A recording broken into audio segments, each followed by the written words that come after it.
Well, I've gotten a lot of feedback from that night. I would have rather given a bad speech about a good outcome than a good speech about a bad outcome, but you take what you can get.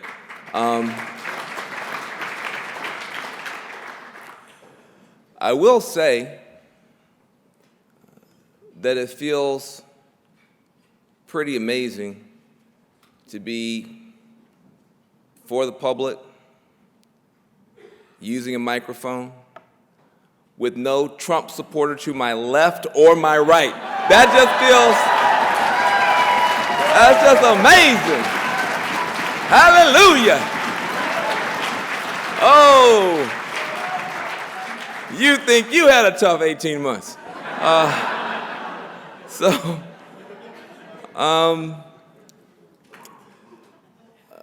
But I'm not going to BS you. We have a lot of fighters in this room. Nobody better or more true, and nobody has a more true friend in the world than Leo Gerard. Give him a round of applause. We've been together a long time.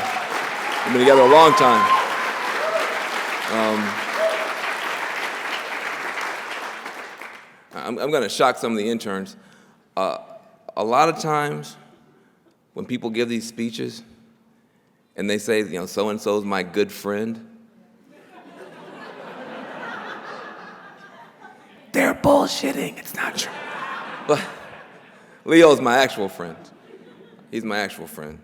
And been there with me through the good and the bad. And this is bad. This is bad. And it's going to get worse before it gets better. And it's not going to get better on its own. And so I think it's very important in a room of people like this to be pretty sober, to try to give you the autopsy as best I can give it, so you can prepare yourselves. This man, he built a little hate army, and he took over our government. We're going to build a massive love army and take it back. Trust me on that. Trust me on that. That's coming. That's coming. And I'll talk about how we do that at the end. But I'm going to be very brutally honest with you guys. In June, I predicted Donald Trump's victory. In June, I was begging mainstream Democrats to listen. In June, I got so frustrated, I posted a video with MoveOn.org, literally laying out what I'm going to lay out to you now, how he won in June, even down to the states in the industrial heartland, even down to the demographics, even down to his social media strategy. This was all knowable in June. I had no pollster. No offense to any of you guys. I had no focus group. I had no big data operation. I didn't charge the Democratic Party millions of dollars in consulting fees. But I go all over my country. And I speak in little towns. And it was obvious to me that there was a rumbling sound in the country. And it was not a Beyonce song.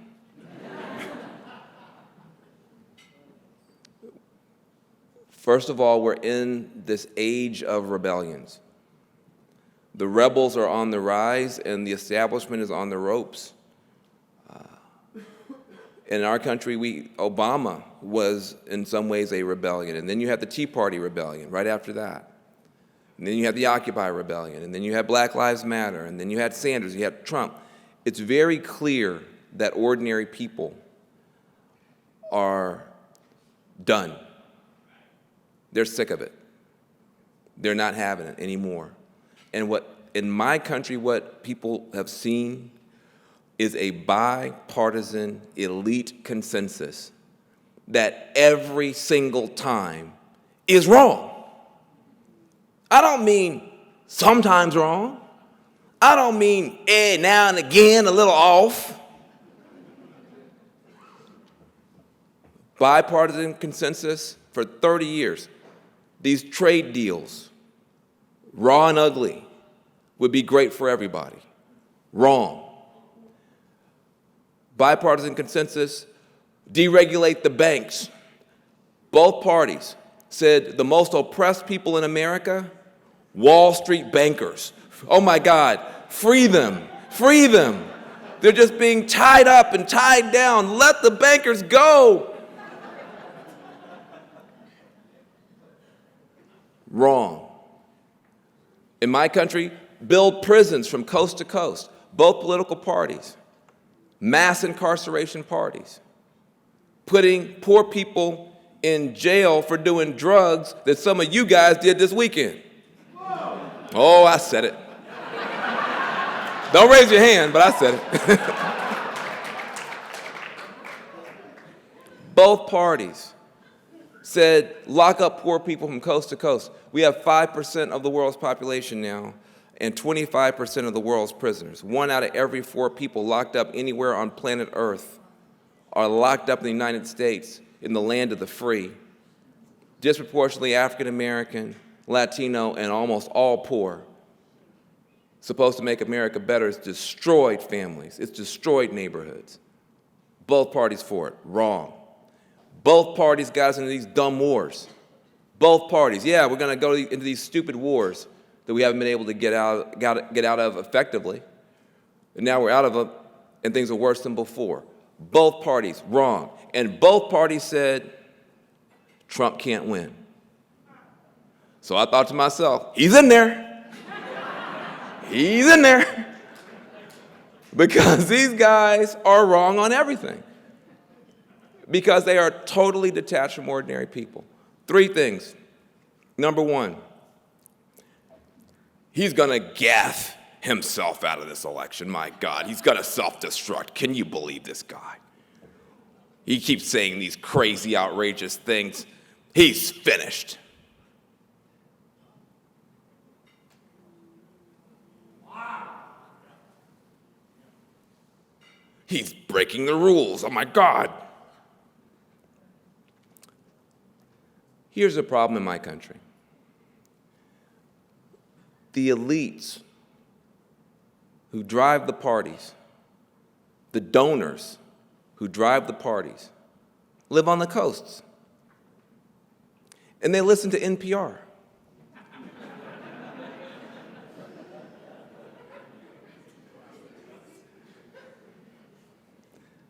They have no idea how the actual media consumption works in the country. This happens all the time. It's not anything new. FDR, totally underestimated, totally looked down on, but he understood radio, and he became a dominant figure. JFK, totally underestimated, totally looked down on, but he understood television, became a dominant figure. Barack Obama, totally underestimated, totally almost laughed at when he first started. But he understood the internet, and he understood you could raise money online. That's no big deal now. It was huge. And you could have viral videos. And he became a dominant figure. This is the era of social media and reality television. And in that era, Trump is the underestimated, invincible candidate. Because the rules are different.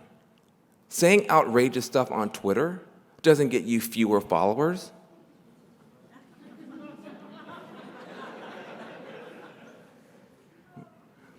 Being the villain on a reality television show doesn't get you fewer viewers.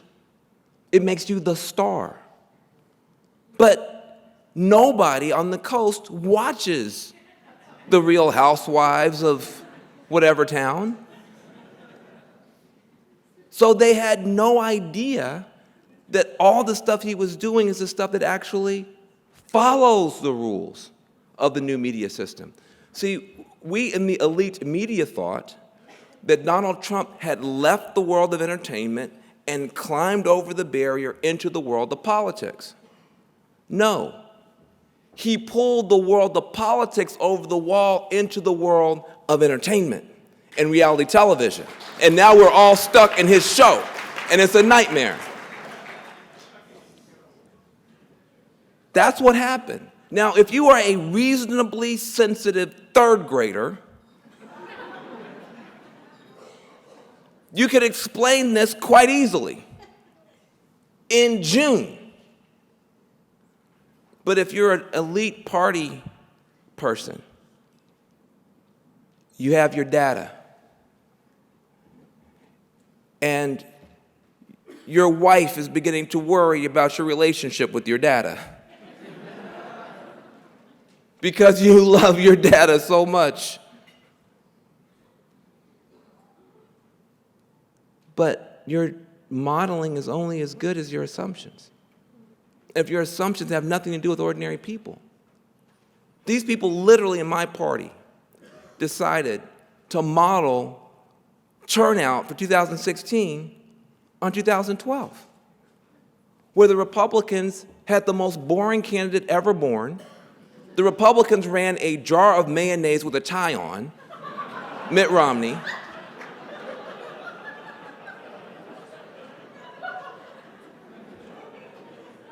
And we ran Barack Obama.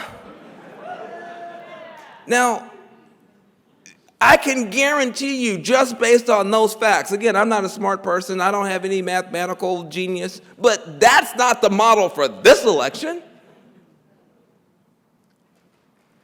And so, off to futility. And what did we do? Democrats in our country put $1 billion in a barrel and set it on fire. That was our election strategy.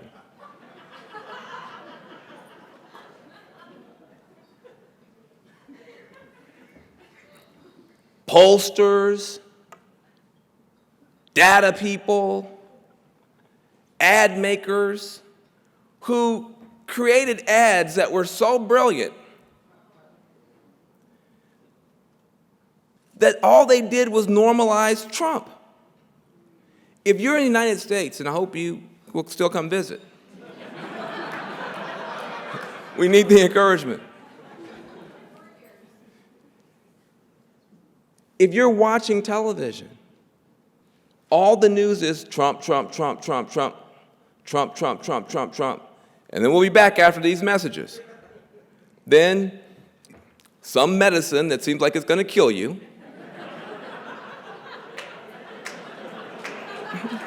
Which I'm not sure why anyone would ever buy. And then Hillary's ads, so showing Trump doing terrible things. And another ad showing Trump doing terrible things. Another ad doing Trump and terrible and Trump. And it normalized it.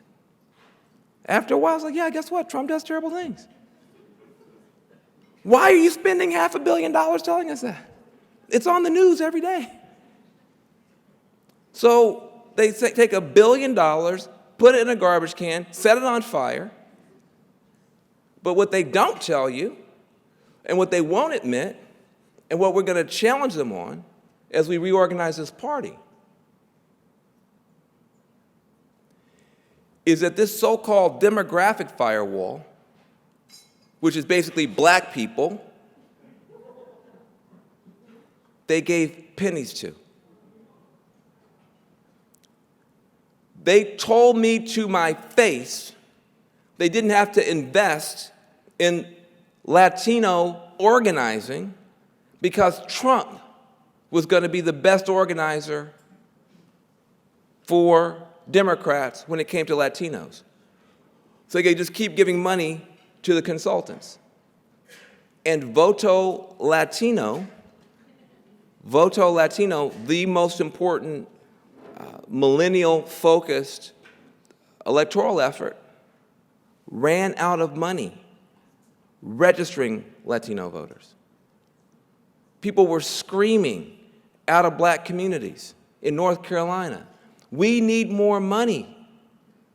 And they said, no, our data shows, our model shows that we're fine. And so you have a party that relies on the black community giving not 50% of our vote to Democrats, not 60, not 70, not 80, not 90. 92 to 94% of African Americans have to show up in massive numbers and vote at that percentage for Democrats to have a chance to win. But we couldn't get money for turnout. Why? Because there was an elite group that thought all of those groups were just greedy. Have you ever heard of the word projection?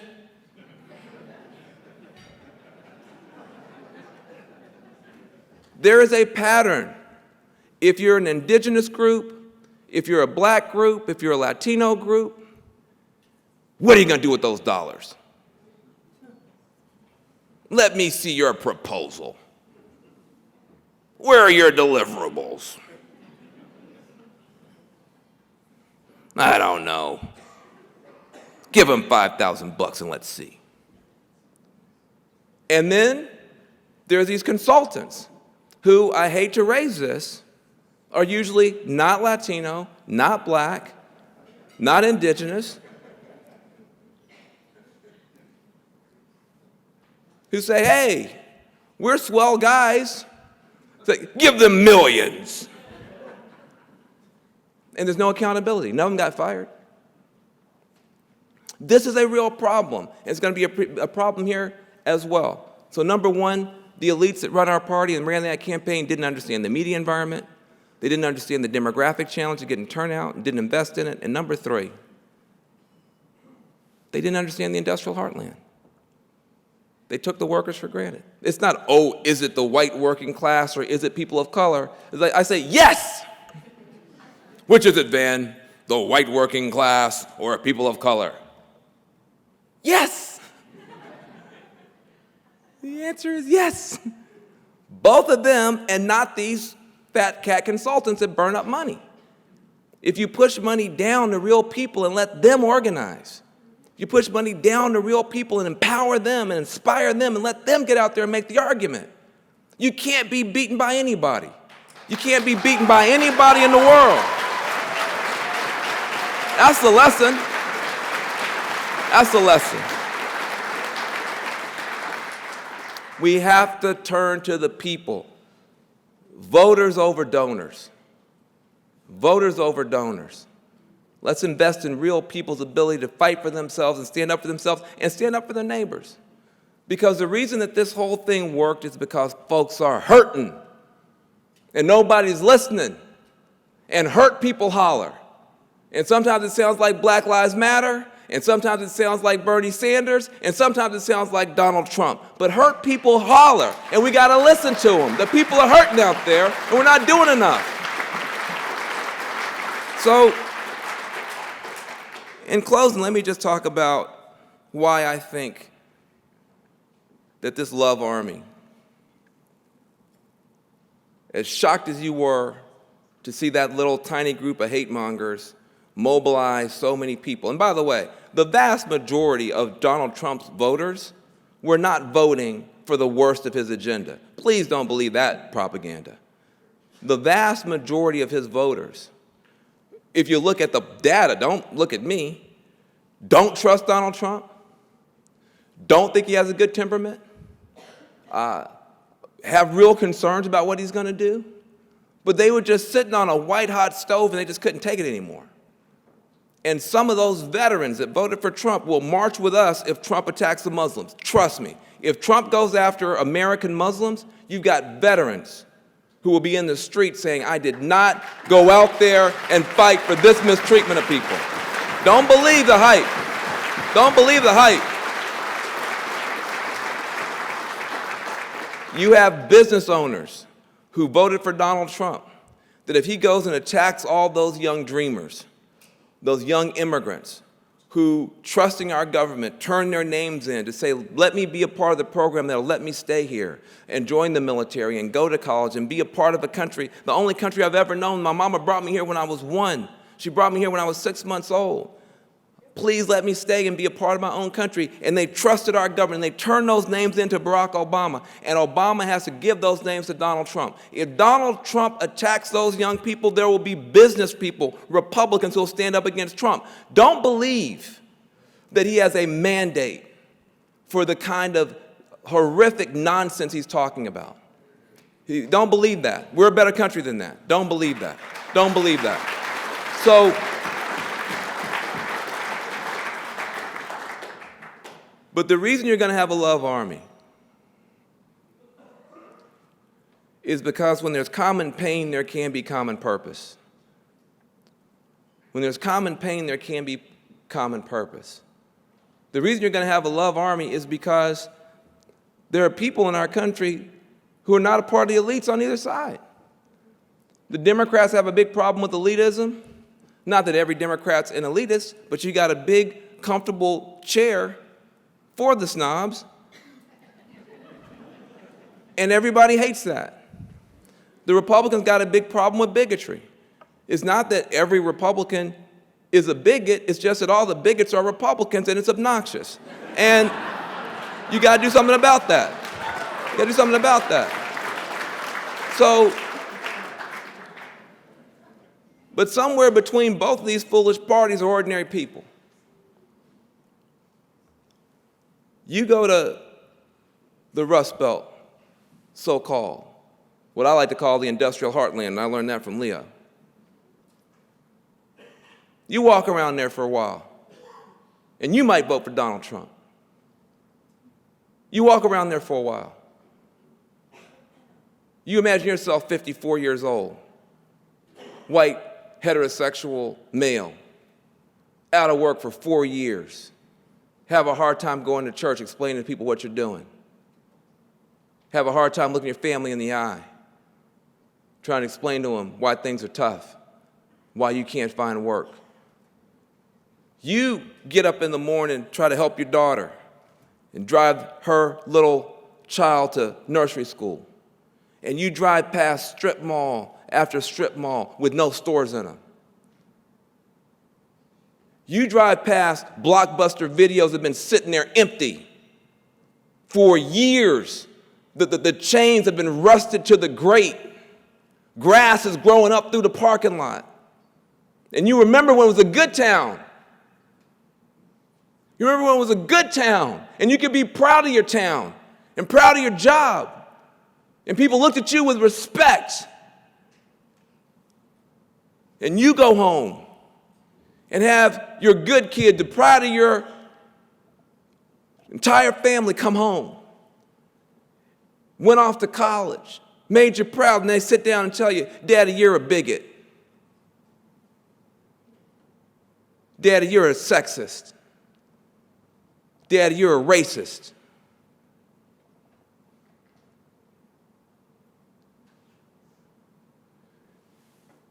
And you go upstairs mad and hurt.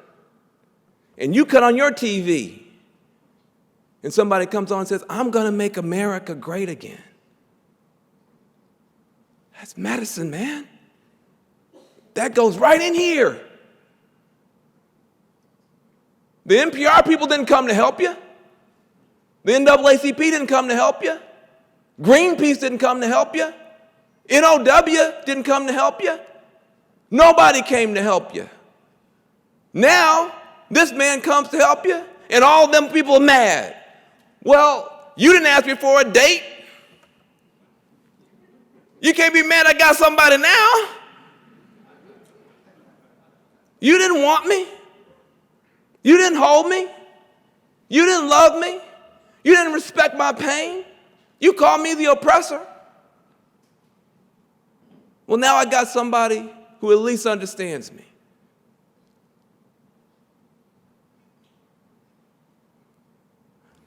Last time I went to jail,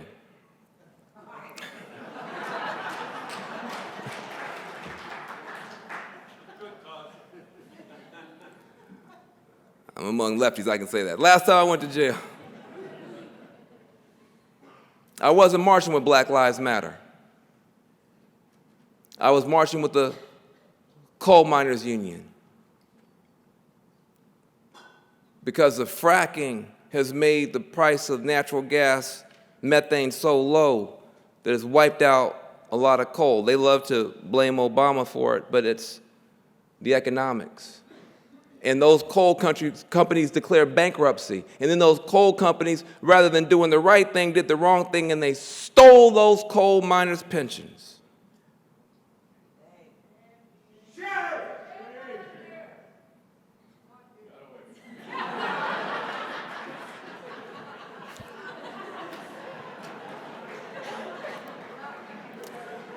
But I tell you, I felt the shame. No, I'm serious. Leo knows this story, and it is a shameful story. It is a shameful story.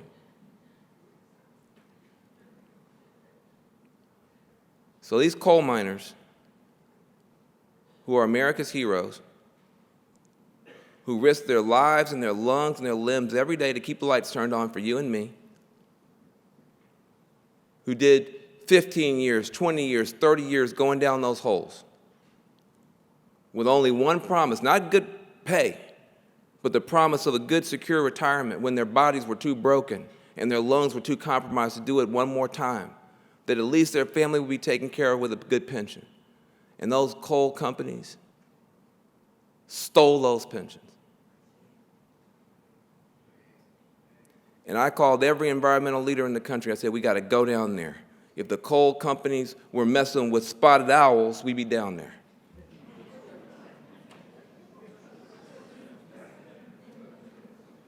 And we should be down there. And rightfully so, we should be down there. But you got human beings being hurt by the same companies, and they all had an excuse for not going down there. Shameful. And I went down there, and to show you how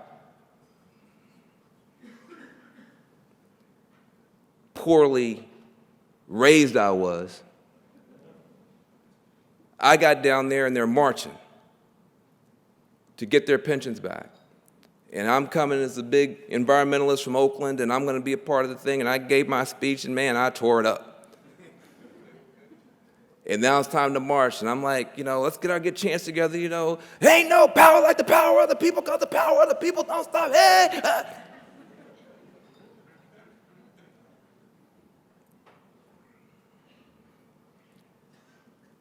They can't chant because their lungs are too compromised. So they're marching with their oxygen on one side and their wife on the other, holding their elbow. Big, strong, beautiful men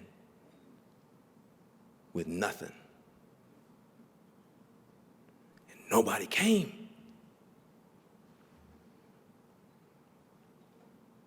This is not about only racism and xenophobia. It's that. It's a judgment on that. But it's also a judgment on us and all the people we let down.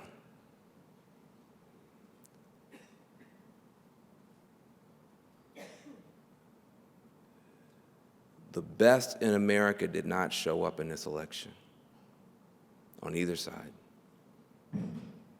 And that's the good news, because now the best of America is awake. This wasn't 2008 where everybody came out doing all the beautiful stuff and hope and change. It was a very different type of election. But now, those Muslim families that are afraid right now, afraid to wear the hijab, afraid to even say I'm Muslim, in a country based on religious freedom, are looking around to see, does anybody care? And people are reaching out by the droves saying, we want to stand with you. I've seen it. What can we do? We want to stand with you. We're not going to let you be by yourself. Those dreamers, people are coming out by the droves. What can I do? You're going to see the beauty of the human spirit rally now. And this time we're not going to be so stupid as to leave out anybody that's hurting. We need those conservative red state men, not just for their votes, but for their values, for their skills, for their dignity, for their decency. We need them. And they need us. And they need us. And I'm going to tell you this. You watch me. You watch us. We're going to put our hope against Donald Trump's fear. We're going to put our love against his hate. We're going to put our compassion against his cold heart. We're going to put our little safety pins against his barbed wire, and we're going to win. We're going to win. The Love Army's going to win. The Love Army's going to win. The Love Army's going to win. Thank you very much. Thank you very much.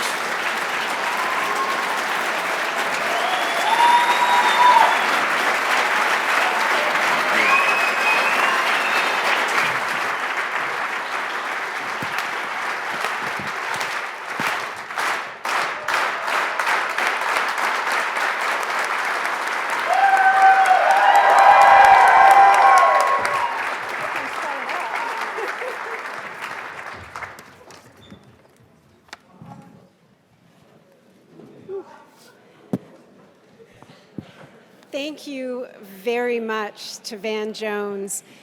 My name is Rachel Giza, and I'm going to be conducting a short interview with Van, and then we'll all get to go downstairs.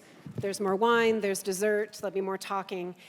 Thank you, Van. That was wonderful and inspiring, and not often that Canadian crowds get that worked up. So,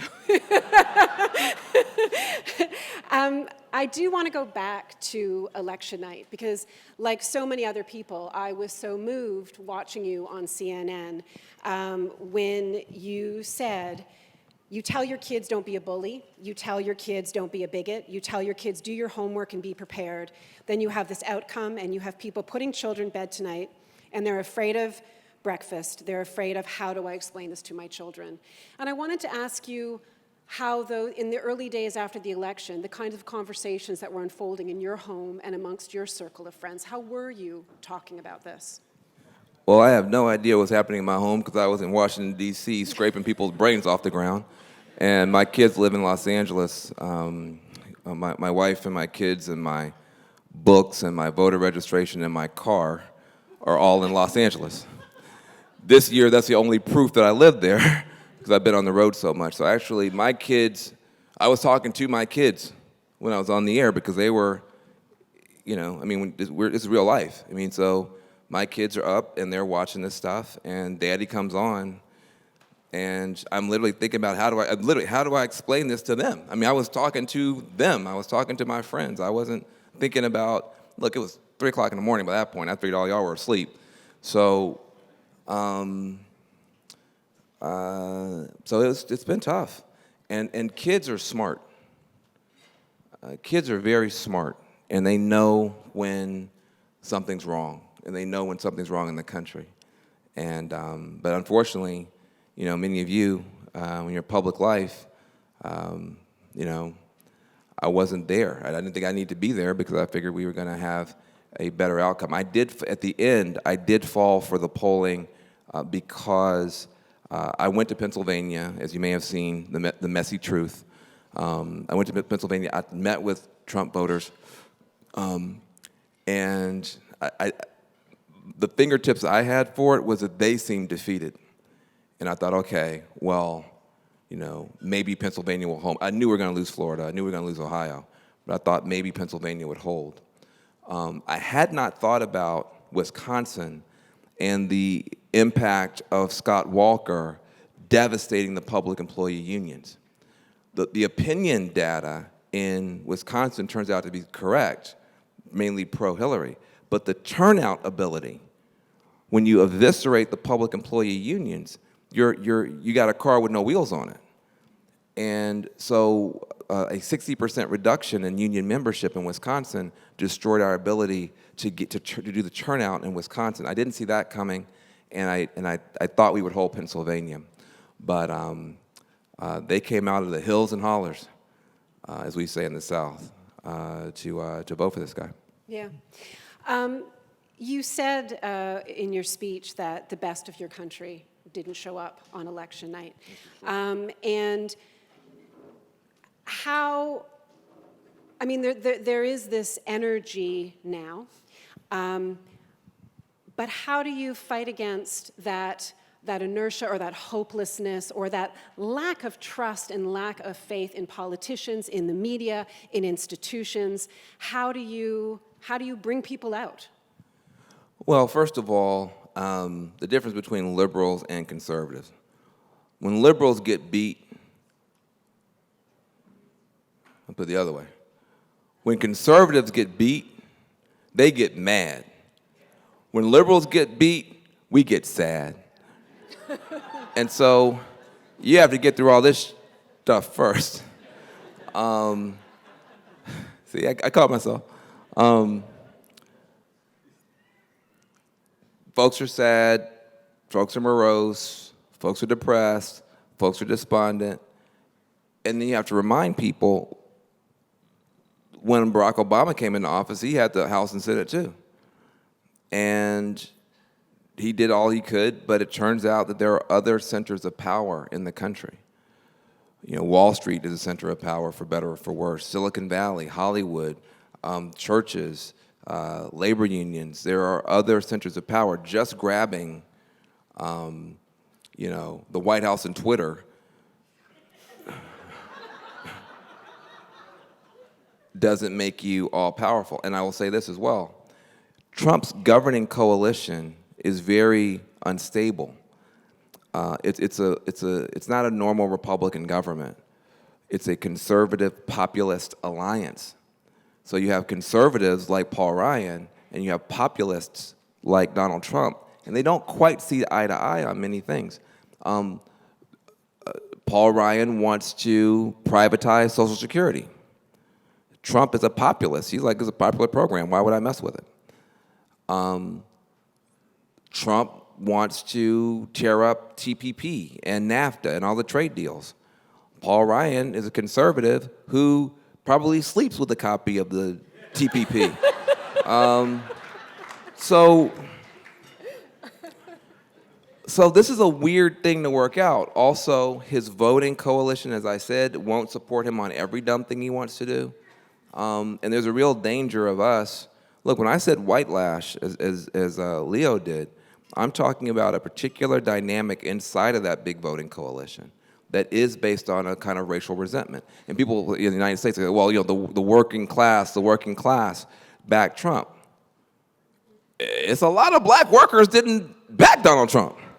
It's a lot of Latino workers that didn't back Donald Trump. There is a racial character to this movement. For instance, and then I'll go to the next question, but for instance, if you take any part of the black community, Trump loses every state. Men, every state. Women, every state. College educated, every state. Uneducated, every state. Low income, every state. There is no way you can carve up the black community and Trump wins a single state. Same with the Latino community. There's not a single state he can win with any part of the Latino community. Male, highly educated, Trump loses. Same with Asians. Same with Native Americans. He only wins with white people. Now, the sad part is, if the only people that could vote were white men, in any slice of that, he only loses 3 states. So when people are like, well, Van Jones is playing the race card, that Van Jones. They do say that. Yeah. I'm like, no, I'm looking at the data, which I thought you people like to talk about. Everything else I say is anecdotes, and you say I'm not scientific, so I'm looking at the data. And if you look at the data, it's shocking. The racial characteristic of the Trump phenomenon is much bigger than education or anything else. And so we have to deal with that. if you only see it as a racial backlash, then you're not being fair to the whole Trump phenomenon, because there's class in there, there's anti-elitism in there, there's understandable economic nationalism in there. There's a lot of stuff in there. So if you only say it's only a white lash, then that's not fair to the Trump voters.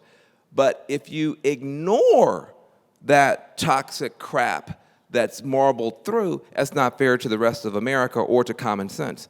And so trying to pull these things apart and understand them and talk about them well is very, very difficult, but we have to keep trying. Well, and it's interesting because today, I'm sure some people here saw Donald Trump went and met with a bunch of editors and writers at the New York Times, and some of the journalists were tweeting the meeting, and it was quite bizarre, and he seemed to either step back or soften. I mean, it's unclear because he's always so slippery. So he said he wasn't going to, appoint a special prosecutor to go after Hillary Clinton. He said that he's going to now rethink his plans to withdraw from the Paris Climate Accord. So, but it seems that slipperiness, which was so effective in getting him into power, in that he could be the vehicle for all kinds of different rage and disenfranchisement, are you saying that maybe that same slipperiness is going to kind of make him fall apart in a way because that coalition might not hold? I'm saying he's an erratic idiot, and that, More simply put. So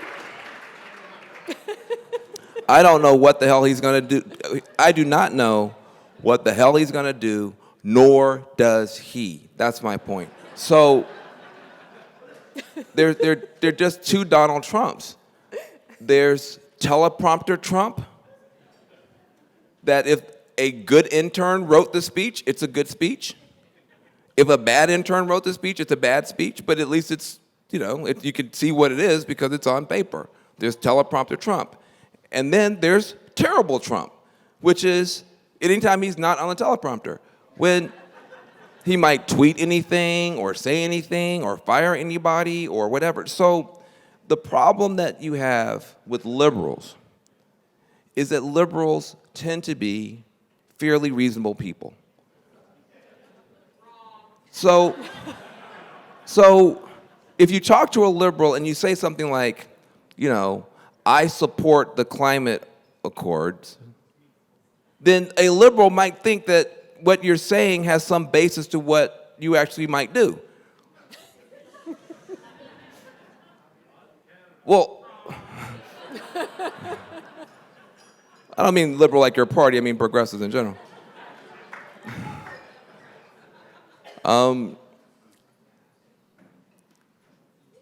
You can't think that way dealing with Trump. Trump will say whatever comes to mind. So, you think to yourself, like, what's good training for understanding Trump? You have to think to yourself, okay,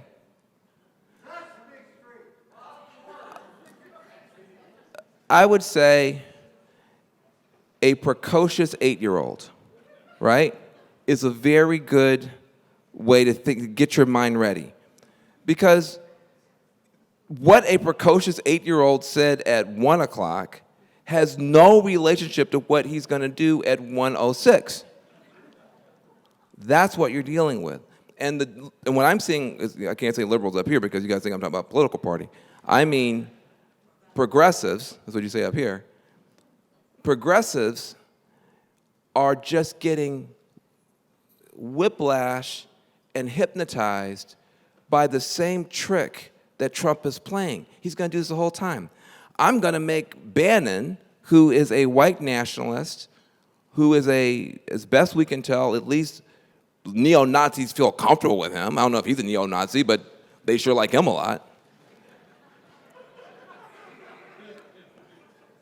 He says, I'm going to make him my chief of staff.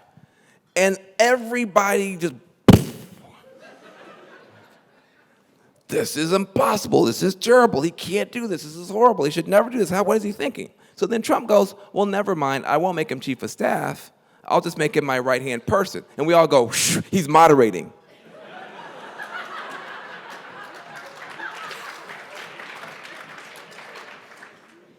And he does this every time. When the Supreme Court comes up, I guarantee you, he's going to say, I am putting on the Supreme Court Count Dracula. Right? He's going to live forever and do terrible stuff. And then oh no! He shouldn't put an inhuman undead creature. This is wrong. And then he'll say, well, never mind, David Duke. And we'll go, oh, God, thank God. He's moderating. Give him a chance. So, you've got to think about this very differently. I have to wrap.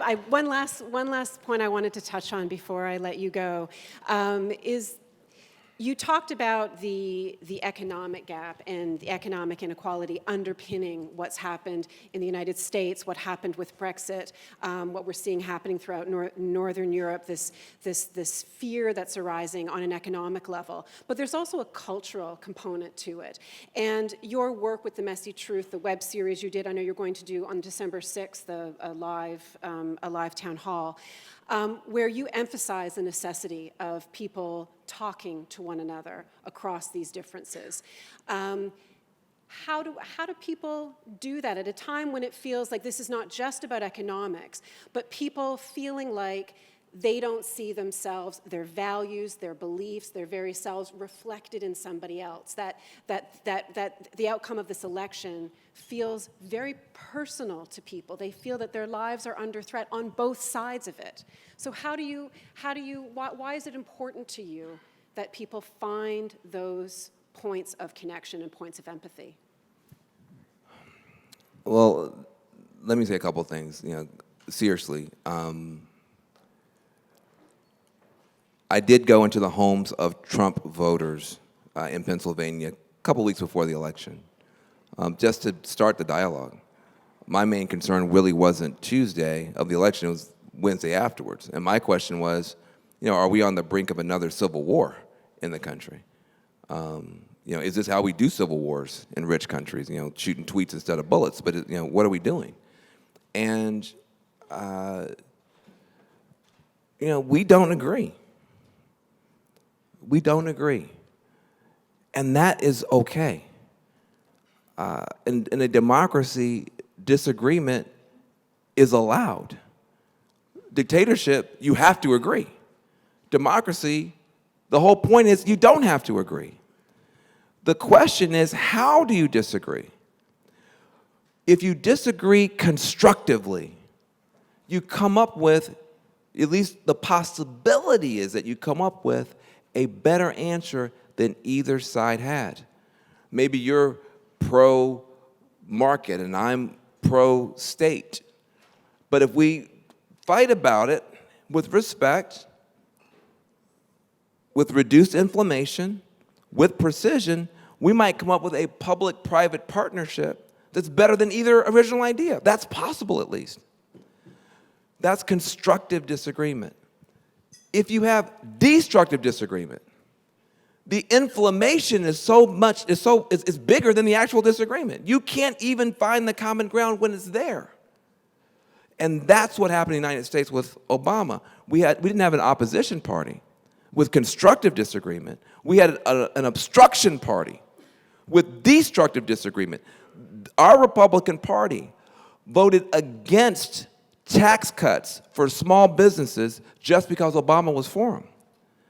Our Republican Party was against Romney's health plan, Romneycare, the minute it became Obamacare, just because Obama was for it. Our Republicans ran, John McCain, 2008, Leo, ran, saying climate change is real, saying it's caused by humans, saying cap and trade will fix it and it will create more jobs. John McCain ran as a climate champion, and when Obama put forward McCain's program, the Republicans called it socialism and refused to pass it. That's not constructive disagreement. That's destructive disagreement. That's obstruction. And what I am trying to say to people is simply this. We're not going to agree, and we don't have to agree. But we are now in danger of going from partisanship to hyperpartisanship to tribalism. That election felt like tribal politics to me. It felt like just shirts and skins. My team against your team. I don't care how sorry your candidate is. I don't care how great my candidate is, or vice versa. I'm against you, personally. Dialogue is the only way to deal with that. We've got to get people sitting across the table from each other talking. You know, it's so funny. I talk to my right-wing friends, and I have many right-wing friends. And they talk about the Muslims, the Muslims, the Muslims, the Muslims. And then I say, do you know your accountant is a Muslim? Do you remember the professor we had in college? Do you know she was a Muslim? Do you know, like, the cab we're in right now is being driven by a Muslim? Oh, well, I don't mean... There's a little bit of a wake-up when you realize you're talking about people who live next door. If a Muslim family moves next door to you, you should be very happy because the chances of your kid getting in a lot of trouble just went way down. Okay? Just went way down. Muslims have the highest educational attainment, highest entrepreneurship, lowest crime rate of anybody in the Western Hemisphere. Like, they're like the best thing in America. Okay? So why are we attacking them? Just, can we have an honest conversation? So I'm trying to do two things. I have a secret plan, which I'm telling everyone.